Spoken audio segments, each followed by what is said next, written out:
CM Revanth Reddy Telangana రాష్ట్రంలో దౌర్జన్యపూరితంగా వ్యవహరిస్తూ ప్రజాస్వామ్యాన్ని తుంగలో తొక్కుతున్నారని మాజీ ప్రభుత్వ విప్ ఎమ్మెల్యే గొంగిడి సునీతా మహేందర్ రెడ్డి ఆరోపించారు. శుక్రవారం యాదాద్రి భువనగిరి జిల్లా ఆలేరు పట్టణ కేంద్రంలోని స్థానిక రహదారి బంగ్లాలో ఏర్పాటు చేసిన మీడియా సమావేశంలో మాట్లాడారు.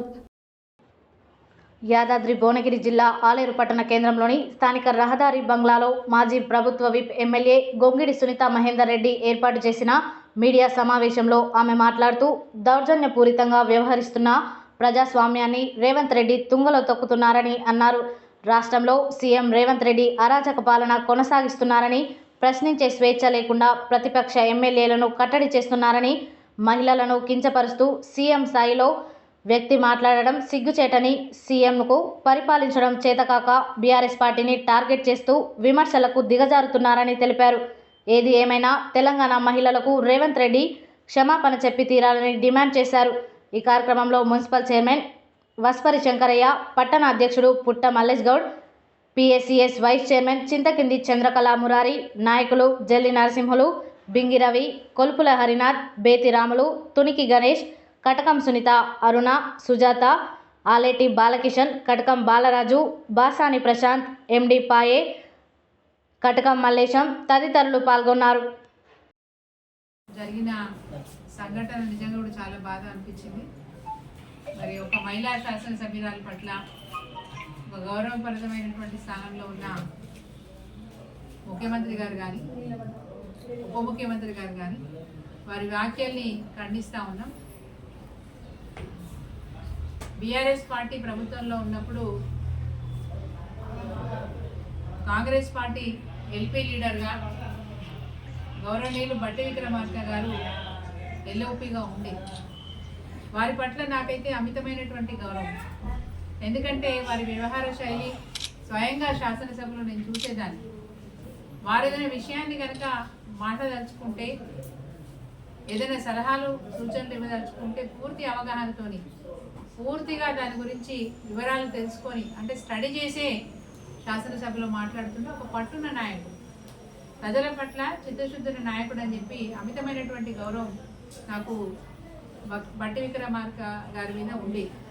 బట్ నిన్నటి సంఘటన చాలా బాధ అనిపించింది. ఎంత సబ్జెక్ట్ ఉన్నా, ఎంత చదువుకున్నా, ఎంత ఎదిగినా మహిళల పట్ల ఇంత నిర్లక్ష్యంగా మాట్లాడడం, ముఖ్యంగా అవమానపరిచే విధంగా మాట్లాడడం.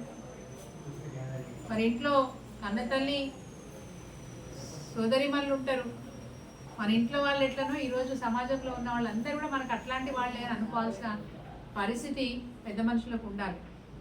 మరి అలాంటి ఉప ముఖ్యమంత్రి గారు బట్టి విక్రమార్క గారు కానీ, అదేవిధంగా ముఖ్యమంత్రి గారు రేవంత్ రెడ్డి గారు కానీ భాష అస్సలు బాగలేదు.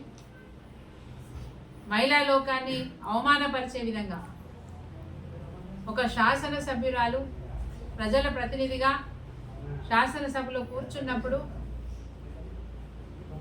వారి గురించి అనుచితమైనటువంటి మాటలు మాట్లాడడం వారి పదవికి అది వన్నె తెచ్చేది కాదు. ఆ పదవిని ఇంకా కూడా దిగజార్చే విధంగా, గౌరవాన్ని దిగజార్చే విధంగా వారి మాటలు ఉన్నాయని చెప్పి వారి మాటల్ని ఖండిస్తూ ఉన్నాం. యావత్ మహిళా లోకం ఈరోజు వారి మాటల్ని ఖండించాల్సిన అవసరం ఉంది. ముఖ్యంగా ఇంకా హీనంగా, ఇంకా దిగజారి ఐటీ శాఖ మంత్రి, ఆ పరిశ్రమల శాఖ మంత్రి ఇంకా దిగజారిపోయి వాళ్ళ పేర్లు తీయలేదు కదా అంటాడు. చాలా స్పష్టంగా ముఖ్యమంత్రి గారు కేటీఆర్ గారు వెనుక కూర్చున్న ఇద్దరు అక్కలు వాళ్ళని నమ్ముకుంటే బస్ స్టాండ్లో కూర్చోబెడతారు అంటే మీ మీ మీ దృష్టిలో, మీ భాషలో దాని అర్థం ఏంది? వాళ్ళని నమ్ముకుంటే మిమ్మల్ని బజార్ పాలు చేస్తారనే కదా, బస్ స్టాండ్ పాలు చేస్తారనే కదా మీరు మాటలు మాట్లాడేది. ఇదేనా పద్ధతి? ఒక మహిళల గురించి, మహిళా శాసనసభ్యురాల గురించి మీరు ఇచ్చే గౌరవం, మీరు మాట్లాడే మాట ఇదేనా మీ పద్ధతి? మీ వ్యక్తిగత విషయాలు ఏమన్నా ఉంటే మీరు బయట మాట్లాడుకోండి, కానీ శాసనసభలో ఎట్లా మాట్లాడాలి, ఎట్లా వ్యవహరించాలనే తీరు ఎట్లవూ రేవంత్ రెడ్డికి లేదు.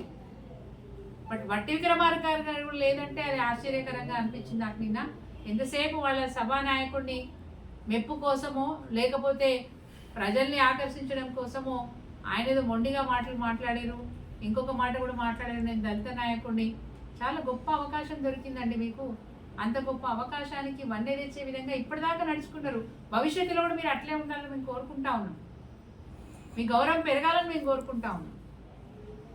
కానీ నిన్న మీరు మాట్లాడిన మాటలు మాకు చాలా బాధ అనిపించినాయి.